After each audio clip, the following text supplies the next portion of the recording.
Hello，大家好，我们是大叔中文。我不止不齐的，也没有力气，发现。我不跟你们卷了，你们两个不要再卷了，去夸张。对，现在开始呢，我们大叔也很内卷，我要字正腔圆的把字都讲清楚啊。对，每一次都忘了，就开始讲的又很快，然后知道我现在还去参加了一个播音班啊，我要去学习怎么说话。啊，真的吗？真的。我要为了为什么要这个不只是这个为了做播客了，我还想我们有一个产品嘛，对不对？大叔的这个小书屋啊，有电子书、有声书，对不对？有声书的话，大部分是我在录制，我觉得自己的发音还不够好啊，演播技巧还不够好，所以我专门去上了一个课。现在呢是有一个5天的营，我现在上了第3天。然后上完这个5天这个营之后呢，还会有2个月的培训，就系统的去教你怎么把那个发声更好，然后演播技巧提高啊。我是真的。你是说5天这个营对吗？这种发音营对呀，对呀，对呀，所以这就需要我去提高的地方，你知道吗？普通话不是很好啊，但是分不清楚。但是最好就是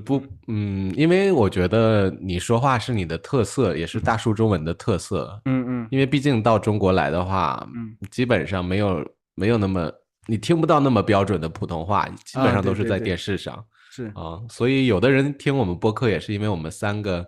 有3种不同的这个口音，反而就会更自然一些。这个是没错。其实我做的目的就是我发现自己在录有声书的时候，嗓子很对有声书当然对嗓子很容易累，就是发声的这个技巧是有问题的。按道理他们要录的多的话，整体它发声很轻松。是从底下这个丹田这块发生的，丹田不是这个嗓子发生的。我是想练这些技巧，而且要练一些这个什么绕口令啊什么的玩意儿。我觉得应该还是跟着这个系统的东西去练一练，会比较好一些。对，所以这个听两位聊就知道了。你看这个中文教学的环境多卷啊！我们3位大叔已经是中文老师了，都还有很大的压力，都还怕比不过别人，声音也要练。然后连那个写作也要练，播客也要努力录。你看我们中文老师是多么内卷的一个环境。是的，所以我们今天就来聊内卷吧。先让Ben叔解释一下什么叫内卷，好不好？怕有人没有听过这个词。内卷就是说，恶性竞争吧，就是说，没有必要的，已经对啊，就是已经在一个比较竞争的环境中了，但是有的人为了表现得更突出，就会更努力，然后做一些没有必要的一些这个行为。我记得有个例子吧，就是说好像在电影院里或者在这个看演唱会的时候，然后大家坐着都可以好好的欣赏这个演出，但是第1排的人选择站起来。那第2排的人就被挡住了视线，那没有办法，第2排的人就要站起来，那后面所有排的人都要站起来。大家本来可以坐着去享受这个演出，但是最后因为第1排人站起来，所有的人就是都虽然有自己的座位，但是还要站着看完这个演出，就是自己找罪受嘛，对吧？对，是，所以这个聊到内卷，我相信我们特别聊到中国是一个内卷很严重的国家。那人口多，然后大家教育水平都逐渐提高了，所以呢，通常同样一个位置啊，就很多人去挤破头，对不对？所以僧多粥少是吗？对不对？就是对，没有错。哇，好高级的词，那当然僧多粥少。果然是有文学气息的参数哦。像那个教中文有一个平台叫做Preply Preply 这个平台，这个平台是就是不需要老师去提交一些这个教中文的资质，你就可以在上面开一个自己的页面，然后在上面教中文。因为没有这个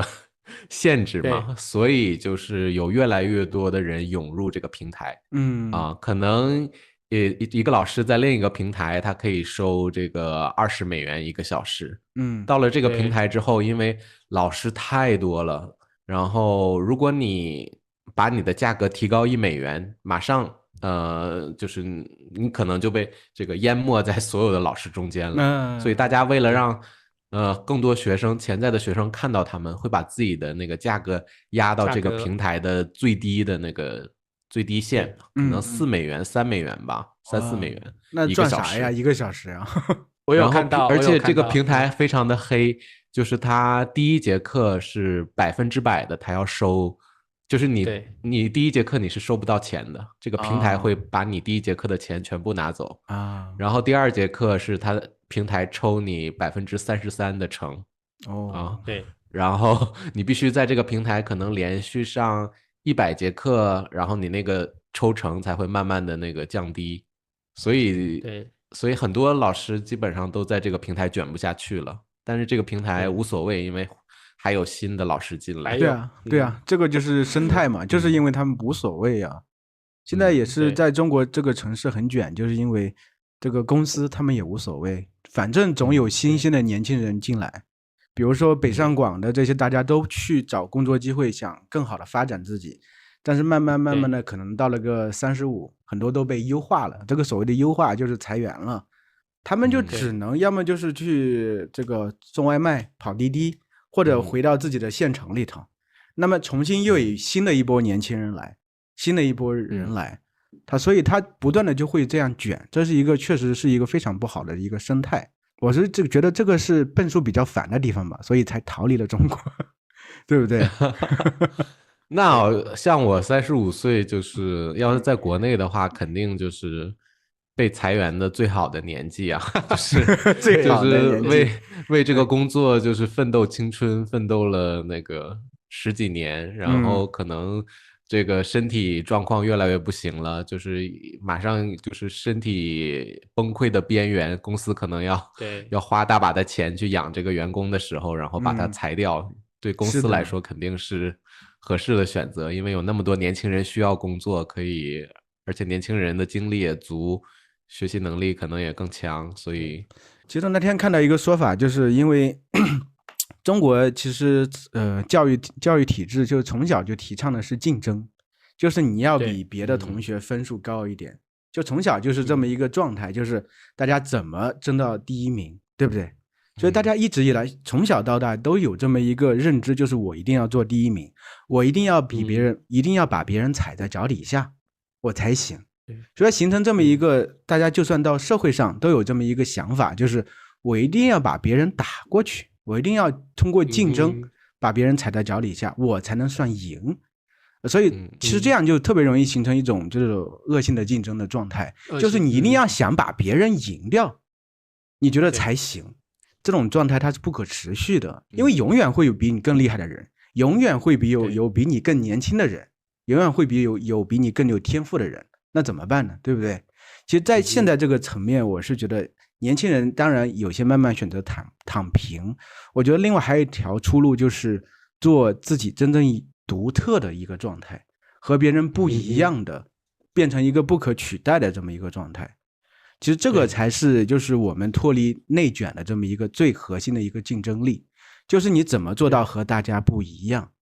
就比如说那天我看到一个例子，我其实深受感动啊，深受触动，不能说感动。我觉得就是现在首先这个什么自动驾驶越来越流行了，对不对？像特斯拉呀、华为啊，他们百度啊都在做这个，很多巨头投了非常多的钱进去在做这么一个事情，对不对？但这个东西是一个很内卷的。现在虽然特斯拉也能实现自动驾驶，但是你没法保证100%的安全性。因为路上的这个路况是瞬息万变的，所以都不敢就是量产的去做这个事情。但现在这个技术说明，其实就是无人驾驶这个技术其实已经出来了，已经做出来了，但是它要达到那个真正在现在成为主流这个东西，它还没到时候。所以呢，底下那些巨头，它还是不断去投钱，要达到那个标准。而这个时候其实在一点上就说明技术是有了，你怎么比如说我是一个小白，我进去了，我也想分一杯羹的话，我怎么做？我也和他们竞争吗？我真的为他们吗？他们有那么多钱，对不对？所以这个时候，假如我换一个思路，这个技术是可行的，我换一个思路，我是怎么做呢？就有一个年轻人，他很厉害，因为现在中国的很多出海的这个东西有集装箱都在码头那块，他会从这个仓库东西运到码头，就是集装箱那里，这个路程比较短，而且是固定的，他需要卡车去运。但是卡车运的话，这个司机其实挺疲劳的，一天24个小时循环岛这种很累很累，工资可能还没有在外面跑长途的那个收那么多，所以其实不是一个特别好的工作。这个时候有一个年轻人做了一个公司出来，他专门研发这种距离短距离的这一个卡车，就是自动无人驾驶的这个卡车，无人驾驶的卡车，卡车做的很现代化，然后他就是通过这个把东西做的独特，他脱离了内卷，脱离了这个和巨头们的竞争，他找到了一个自己的细分市场。其实这个东西让我非常触动。其实那天我和瑶瑶还讲了一下这个道理，就是说其实我们没有必要就是不断竞争，和别人你同学比你高一点怎么样。那么说实话，小学过了之后还有初中，初中之后过了之后还有大学，大学之后毕业之后你要不断的去卷吗？我是觉得最重要是你怎么做到你自己和自己去比。我比如说我今天比昨天好一点点，明天比今天再好一点点，有些地方我去攻克，其实只要做到自己越来越好，自己能在成长，其实就可以了，不需要在整个社会去卷。我对你这个观点同意又不同意啊！我明白你就是要有一个核心竞争力，或者是有一个点是这个具有不可替代性的，对新意的，是的。你这个无人驾驶的这个汽车的话，我觉得是一个这种高新技术，所以是比较容易做出来不一样的技术，会跟别人区别开来。对对对。那我们换一个行业，像这个咖啡店，中国的咖啡店，那个我这个3年之前回国的时候，就是买一杯咖啡都是这个40-50块钱，对对，或者30-40。但是现在就是我今年回国嘛，就发现这个一条街上，可能这条街100米吧，有5-6家咖啡店，然后每一家店，因为要竞争嘛，所以他们都会给你发很多很多优惠券，然后就是每天这个9.9块啊，如果你家每天9.9块一杯，那我家就可能8块钱一杯。就像星巴克在世界所有国家基本上都维持他们那个一样的价格，但是在国内面临这么多这个竞争者，他们也不得不开始发这个券，也是现在也是走这个低价策略。虽然他想保持自己品牌的那个独特性啊，或者是那个不一样的感觉，但最后因为大家都卷，他不卷的话，那他就是赚不到钱。他已经很独特了，我觉得现在就或者是有一些行业真的很难再做出不一样的特色了。所以这个东西当然说实话就是它不是那么简单，就是我们有一个固定的思维，就是我整体进入个行业，我和别人比拼，那别人做到什么程度，那我跟进和他做的，我甚至比他做的好更好。但是我的意思就是你怎么跳出来。当然你说给我一个这部咖啡店，我怎么把它做出花来，我没有主意，我不知道。但是我是觉得这是一个思路，就是你怎么去做不一样的。就是其实像国外的这个从小的教育，我觉得比如说我们之前看到美国这种教育，我现在不知道它是不是对的，是不是真的，就是说他们的这种教育的思维，就是从小培养孩子就是习惯就是独立思考的这种能力。比如说同样去学历史，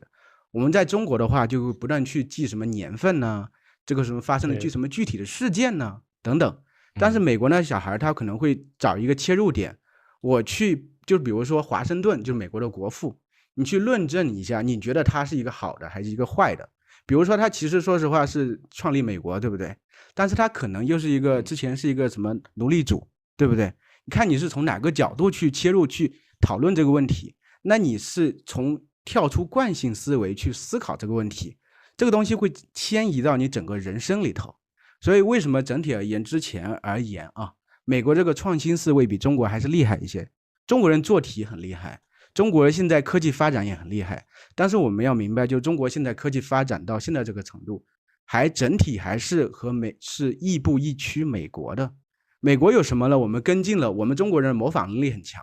就是学习能力非常强，它有什么我们就有什么了。但现在前面就是科技发展到有一个瓶颈了，前面是茫茫一片大地，要真正完全从零开始，中国人现在其实也有点懵，不知道应该怎么做。因为之前我瑶瑶有一个同学的爸爸是做航空领域的，我就和他沟通过，我说发现其实我看新闻发现中国其实航空航天做的挺好的。他说其实不是这样，就是有些东西我们还是比不过人家，有些高精尖的东西我们还是做不到，我们有一些东西做到就是因为别人已经有现成的东西在那里，我们可以跟进。你像现在个电动车，要是不是这个特斯拉先做出来，中国可能没有那么快能做出来。要是没有特斯拉引入中国之后，我们整体因为把它整个这个产业链给打通了之后，我们可能也没有那么快做出来。就是我们学习能力很强，到现在这个创新，就是你要说咖啡店这个东西，它就需要怎么创新，我们不和别人去这种竞争，我们能不能把咖啡以另外一个形式去包装出来，或怎么样，这个我不知道，因为我没有做过这方面的生意。但是我觉得总会有这个路，总会有一小部分人他能跳出这个固定的思维，去想一下怎么和别人做的不一样，然后吸引到特定的人群。因为市场是无限大的，你怎么能吸引到特定的人群，然后这个人群其实和之前你做东西是有交叉，但同时可能和另外一个东西是有交叉的。就像我们学习东西的话，可能很多时候只是比如说学科的话是很专的东西，但现在为什么越来讲究这个复合型人才，就是跨学科的这种东西，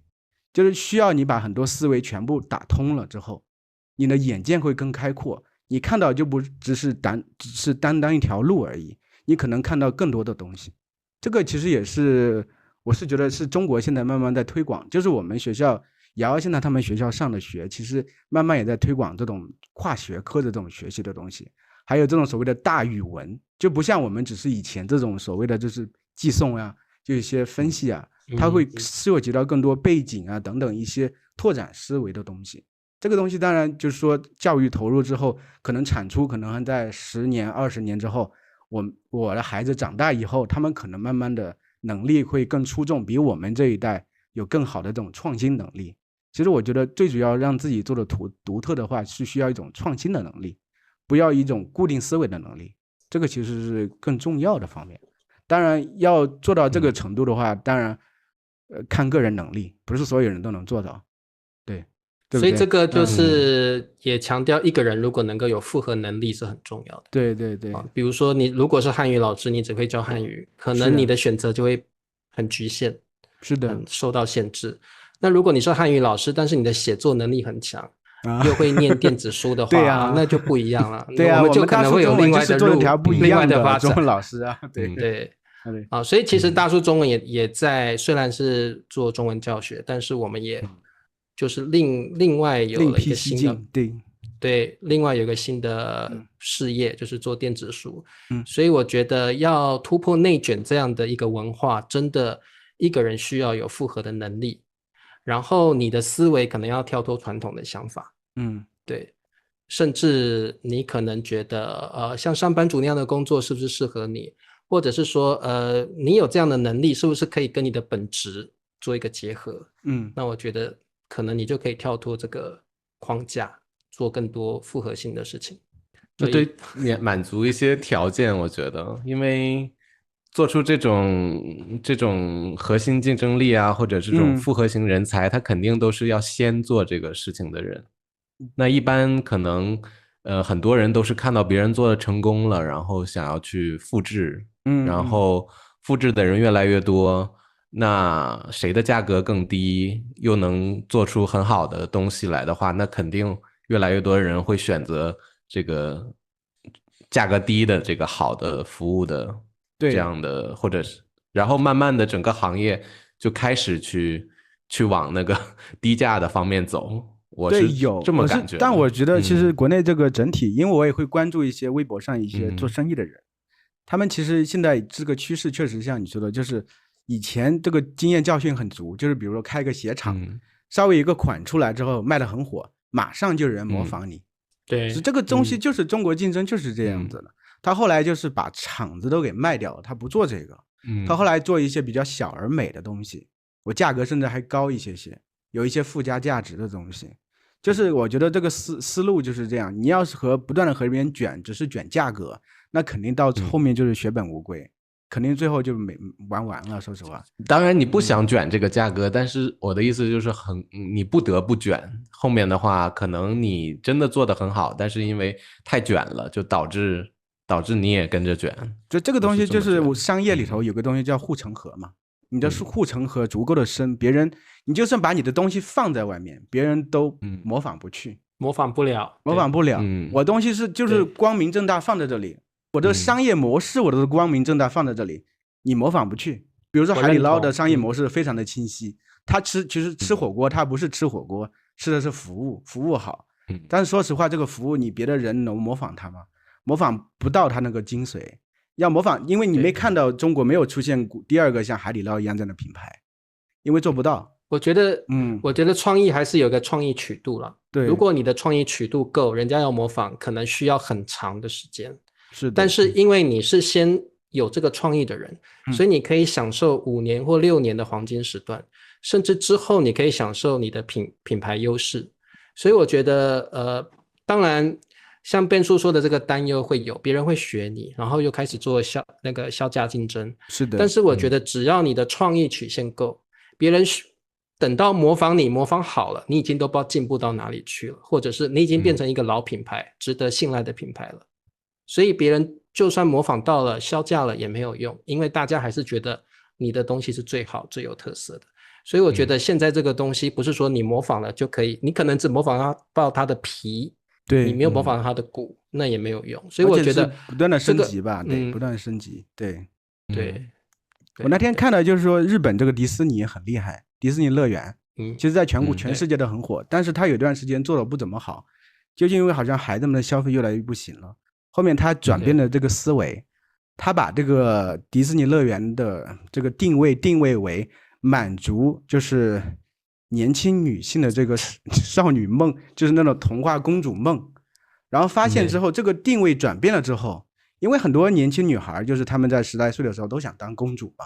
比如在大概20、30岁的时候有这么一个机会重新回到这么一个环境，自己感觉像当公主一样这种感觉，然后每个环节都做到精益求精，然后把这一部分你这个思路转变了之后，你的消费人群变成这些人，那其实就是已经跳出了你的固有的这个模式了，就是一个创新了，它的整体的这个客流量一下子就涨上来了，而且确实这部分的这个消费水平特别高。所以这个真的现在做生意要随着创意不断的去进步，不断的去改变，不然的话现在真的很快大家就模仿你的东西了，很快你就没有优势了。所以我觉得现在比如说大树中文做出来，很多人也想模仿我们有吗？对，有一些大娘中文啊，想要模仿我们。对啊，那当然我们最主要是说，我们一定要有一些个人特色，对，还要有一些复合能力，才能够跳开这个内卷的一个局势啊。所以我觉得，那本身做这个事情就是一个卷的事情，去培养自己的这个复合能力，因为我觉得。在西班牙的话，就是没有中国那么卷，就是中国给我的感觉就是太卷了，我卷不动的那种感觉。在西班牙的话，就你也能看到，在这边很多这个，就是现在这种卖这个家庭的这个小物件啊，或者是这个小超市什么的，基本就是没有西班牙本地人开这样的小卖铺，都是华人店或者这个巴基斯坦店啊，所以就是因为当地人已经卷不过那个华人，卷不过巴基斯坦人，因为这个店可能365天全年无休啊，然后营业的时间也特别的长啊，然后价格也特别便宜，所以当地人开这个店根本就是竞争不过嘛，所以就现在基本上都是那个被华人和巴基斯坦人垄断了啊。所以在国内的话，我也觉得就是无论我做什么行业或者是干什么都特别的卷，就是虽然我内心不想卷，但是整个可能你在那个办公室，在那个办公环境里边，因为别人都在卷，那我就会觉得我也得像别人一样，就是有那个从众的心理嘛。所以慢慢就内耗了。对，所以Ben叔你要做不一样的项目嘛。因为其实我说实话，内卷过后就是内耗。因为你一直会有卷不过别人的心态。对，然后又会觉得自己不够好，又会觉得就算我改变自己，有了新的想法，别人很快就会模仿我，或者是比我更努力，或许我就没有办法赚到更多钱了。所以我觉得内卷过度就是内耗，内耗过度就像现在很多国内年轻人的状况，躺平，对，直接放弃了。所以我觉得这个就是一个一个的阶段，到最后就躺平放弃了自我。所以就是内卷、内耗、躺平。所以我觉得我在西班牙就是为了躺平，因为我觉得你就不想有那种卷的感觉、内耗的感觉，真的。就是无论去创新啊，去做不同的，就是以前会有这种想法去做创新，做不同的东西，现在就彻底躺平了，就觉得就是乖乖的当一个上班族。对啊，就没有那么累了，没有那么辛苦，就觉得就是你不是一个老板的阶级，你就是一个员工的阶级，所以反正上面交代我做什么我就做什么，这样。因为卷过了，所以就有那种躺平的心态了。所以我跟你讲，就是现在我跟灿叔在努力的另辟新的道路，然后看看会不会成功。如果成功了，其实我们这条路一点都不卷啊。对啊，大叔小书屋一点都不卷。大叔不卷，大叔是新的呀，是那个有声书。我觉得这个是蓝海，现在还没有，就是需要时间。我觉得就是新的道路要新的时间来验证。所以现在我们在做这个大叔小书屋，我们也在验证。然后努力，然后也是我们喜欢的，然后也算是我们的专长。对，不要说专长了，兴趣了，爱好。专长呀，我们两个写作那么厉害啊！好，对，这算是我们的专长，但是这个不算卷的，这个是享受的，在做这个事情是享受的。我的意思是说，如果我们能够跳脱卷的这个环境，那唯一的做法就是另开一条别人做不到的路。对啊，这个其实不是一样吗？你说中文老师其实也很卷呀，大家都在竞争，就是价格也低，或者大家都在做课，那我们整个行业就很卷。对，我们不做这条路，我们不是已经想也不想这种卷嘛？主要其实也是想做一些不一样的东西，一样的。对，就是我们不要像一般的中文老师一样，就是接课，或者是做一些可能教学视频，但是可能过了宣传期又没有人买了。那我们做电子书是一个长期的东西，大家喜欢的题材就陆续有人会买，然后我们只要慢慢去把这个基数做大，其实可能就是既做油管播客又做电子书的中文老师，我觉得是没有，所以我们就是要做别人没有做的东西。对，只是需要时间来证明这是一条可行的路。对，所以为什么我觉得这个护城河为什么要深一点，就是我们俩写作能力其实整体摆在那里，所以我为什么还要去这个学习我这个演播技能，就是这样子，对，无可替代。对，对，就是这个。如果我们做中文老师的人，也可以把那个创意曲线拉长。别人要模仿你，首先要有3位大叔的不同的特色，这个就模仿不来。第二个也要有我们的写作能力，这个也不是那么容易的事情。第三个还要像灿叔那样会念，那也不是那么容易的事情。所以就变成我们这个基本上我们这是不卷了，因为市场上根本没有第二个做这个事情的人。然后又是我们喜欢的东西，所以我会觉得很有意思，这才是人生。对，就是的方式，就是我不会因为内卷而内耗而躺平，而是因为我做我喜欢的事情，可能需要时间验证，所以我不断的努力去积累它的基数，然后最后验证成功了，可能会失败我再调整一下，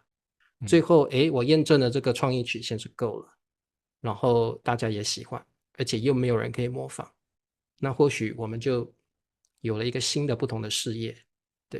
对啊，对，当然需要时间了，对，这需要时间，对，变数需要时间哦。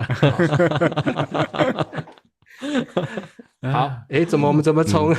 内卷聊了蛮多的哦。好，那么我们今天呢就聊到这儿。不晓得各位同学，你们的国家会不会内卷呢？其实我觉得西班牙也不是不内卷吧，而是西班牙人非常不内卷啊。像我现在我得跟国内的同事这个一起工作嘛。那国内的话，国内的就是中国的那个下午是西班牙的早上。那西班牙的下午就是中国的晚上了，就是下班时间了。那我有时候下午的时候突然有一些急事儿，我需要问一下国内的同事，就已经是中国的那个我这边西班牙的下午已经是中国晚上11点了。我就是给他发个信息留个言，然后没想到每一次我晚上10点11点给他发信息的时候，他都会回复我，所以我就觉得哇，这个真的很卷。然后但是在这边的话，如果我下班多工作了5分钟，我的领导马上就告诉我，你今天怎么多工作了呢？那你周5的时候你就少工作，什么玩意儿？谁这种？有这种主管吗？对啊，我的主管就说你千万不要那个多工作，你那个该下班就下班，然后就是不要把工作带回家，或者是不要加班啊，就感觉超不卷。但我觉得我说但是这个工作我真的就是再花几分钟就可以做完了。他说那也不要，那你要如果决定今天你做完，那你周5就提前下班，就很灵活，就感觉这面非常。这是什么地方？怎么能这样？就是感觉欧洲的文化跟东方的文化真的很不一样，非常不一样。而且这边是受法律保护的，他们经常会派人去你的公司去看每个员工到底是不是有没有加班啊。可是我觉得东方有很多劳工的权益也是受到法律保障，但是我们的骨子里就是要把它做完，老板的骨子里也是觉得要压榨员工，是他不认为这是不对的，所以东西方存在着在工作上存在的非常非常大。不要说这个，就是我和茶叔之前有个同学提议说，你们那个电子书都已经是电子书了，那个故事还是茶叔写的，为什么没有繁体版的？然后我和茶叔连夜把它弄出来，就是我们俩连夜弄到10点多把它弄出来，然后发给他了。真的，然后我边做边气说，对啊，为什么我没有做繁体？是我的错，我还一直怪自己这样。我在台湾我应该用繁体，然后我还很气，为什么我没有做繁体这样？然后边气边赶快几个小时赶快把它做完，这样。是，这可能是中国人的一个留在血液里的东西，骨子里。对。其实你也挺卷，只是说你现在生活在一个不卷的环境而已，对不对？对，对啊，反正还是。